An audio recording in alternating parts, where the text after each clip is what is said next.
Hello, my name is Abha Miller and I am the Maths Hub lead for BBO and also an assistant head teacher for Wycombe High School. I have been teaching for nearly 30 years and have been a head of maths and senior leader in a variety of schools. The main aim of this session today is to provide some guidance to secondary maths leaders looking to create a bespoke mathematics curriculum that is tailored to meet the needs of their students.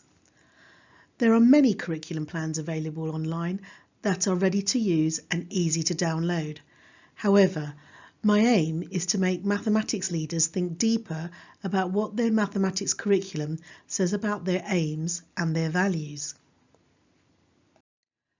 Before we dive into mathematics and the curriculum, it is worthwhile looking at the PISA results of 2018, which show that mathematics is making a U-turn in the UK. Mathematics teaching is more collaborative with school-to-school support and resources and ideas shared online. However, we are far from being complacent as the UK is ranked the 18th against other OECD countries. The Education Endowment Foundation report in 2017 gave 8 recommendations to improve mathematics in key stages 2 and 3. When looked at collectively, they provide a great starting point for thinking about curriculum design. For example, knowledge of common misconceptions, building on prior learning, and making connections with other topics are essential when we start to think about creating our maths curriculum. It is now time to pause this presentation and read the recommendations summary for yourself. As you read, please make some notes on where your school is along on this journey. It may be that you are doing all of these ideas and are thinking of different approaches such as cross-curricular or digital learning. The most important thing is that your curriculum meets the needs of all your students. Ofsted also take this view in their annual report published earlier this year and are looking for a curriculum which has both breadth and depth. You will all be familiar with the Ofsted language of intent, implementation and impact. It is clear that curriculum plans that have a long-term and lasting impact on all students are crucial to their success. They highlight that curriculum design needs to take into account the delivery as well. Mathematics teaching needs to support students retain more of the content and enable them to apply these to new and unfamiliar situations. This results in a curriculum where all students are appropriately challenged and the attainment gap between the different groups of students is diminishing. An effective curriculum plan provides all students the opportunity and skills to progress onto the next phase of their life. One of the most exciting things about being a subject leader is that you can lead on this curriculum development, which can have a lasting and long-term impact on the success of so many students. I have listed 7 stages that you should go through during the curriculum development. It is important to recognise that all schools will be at different stages on this journey, and some do not go through all these stages. You should also appreciate that this will take time as it is not a quick fix, and you and your team will need to be patient. Your curriculum rationale is the golden thread running through all these stages. It starts from your school vision, mission and values, and these are reflected in everything you plan. The mathematics rationale is your opportunity to show what you are trying to achieve and your values about mathematics and learning. The important thing is that when you do create this, that it forms the basis of your team's approach to teaching, and this is clearly evident in the culture of the classrooms.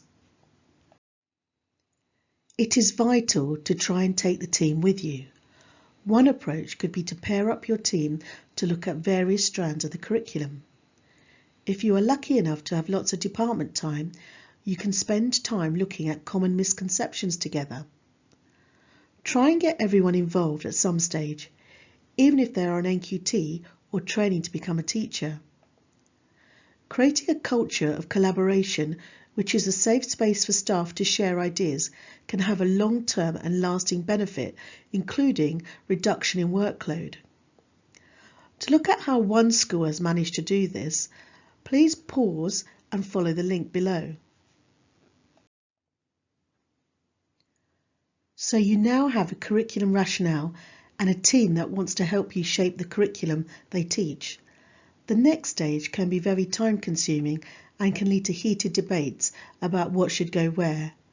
The table from Ofqual shows the weightings for the different domains in mathematics for all exam boards, give or take 3%. You and your team need to decide what the priority is for that year group and what their long-term plan will look like. It is important to keep this balanced, fair and stimulating for the students. When you are sequencing your work, it is better to think of what the student will know when they leave your school at either Year 11 or Year 13. What are the key factors that determine what is taught and when it is taught? Is it setting or different tiers of entry or both? Do some topics need a level of repetition? And which topics need to be taught first before they can be applied in other areas? There are lots of online packages that can help you sequence a curriculum. However, sometimes it's the most simple strategies of rearranging with pieces of card that can be the most effective and also a good team exercise. This is an example of sequencing taken from a meeting of local maths leaders run by BBO Maths Hub. The teachers are looking at developing their Year 7 Algebra curriculum and have broken down the GCSE content into what should go across every year and what needs to start in Year 7. As well as the sequence, the teachers are looking for the best way to expose the mathematical concepts and ideas by using suitable manipulatives. The EEF report recommends that the use of manipulatives should only be temporary and should act as a scaffold to learning that can be removed once independence is achieved. You will notice, as well as the use of algebra tiles, they have also used bar modelling to form and solve equations. The teachers would like the students to look at different forms and representations as they feel this builds the students' fluency in algebra. They do not expect the student to use these in formal assessments unless there is a special reason to do so. The teachers are also communicating a high level of mathematical language to the students and expect them to use these terms in their responses to questions. The LMME group then went on to decide what the first 4 lessons would consist of. Each lesson will then be developed to have the depth that will keep all students suitably engaged. A common curriculum requires a common approach to teaching. This does not mean that everyone is exactly the same all the time. However, the same approach to teaching topics such as highest common factor or division can build a solid foundation for all students lower down the school. It is great that many maths teachers in the UK have embraced a culture of ongoing learning. This has allowed many, like Craig Barton, to share his experiences in a book. It's good reading for all your maths team. A key part of any curriculum development is ongoing and varied CPD. This can be of the form of face-to-face meetings or webinars. There are also many DFE-funded programs on offer, and the ones you should sign up for are the Advanced Maths Support Programme, STEM and the Maths Hub programme. They vary in length and delivery. The free Maths Hub programmes are sometimes funded, and it is a good idea to check whether there is any opportunity to join one of these programmes. More details will be given at the end of this presentation.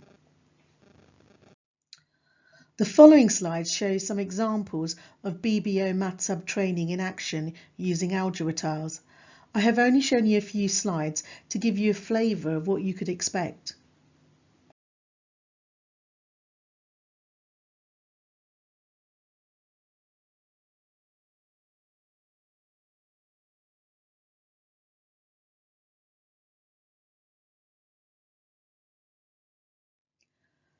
So you have now designed and implemented your mathematics curriculum.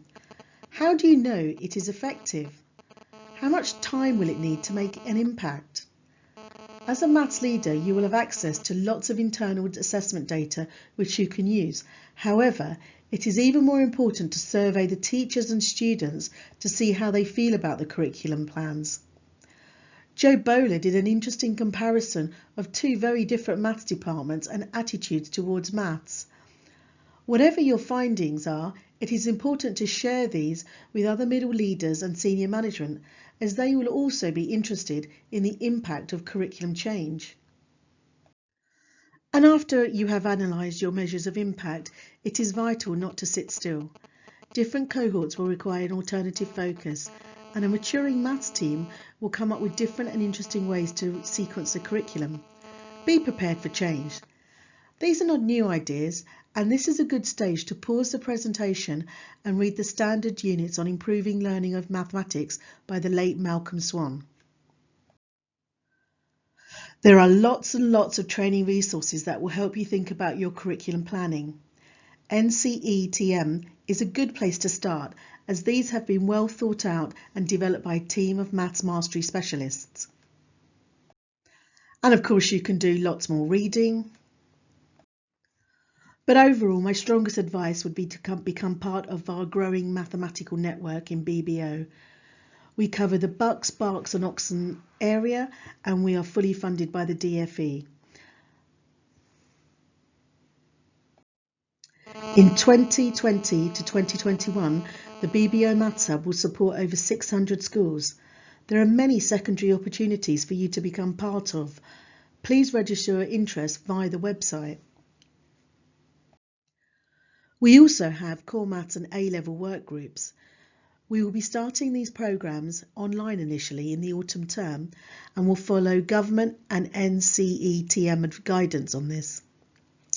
Thank you for taking the time in this CPD, and I hope you'll be able to create and design your own mathematics curriculum that meets the needs of your school. If you need more support with this, please contact the Maths Hub, and thank you for listening.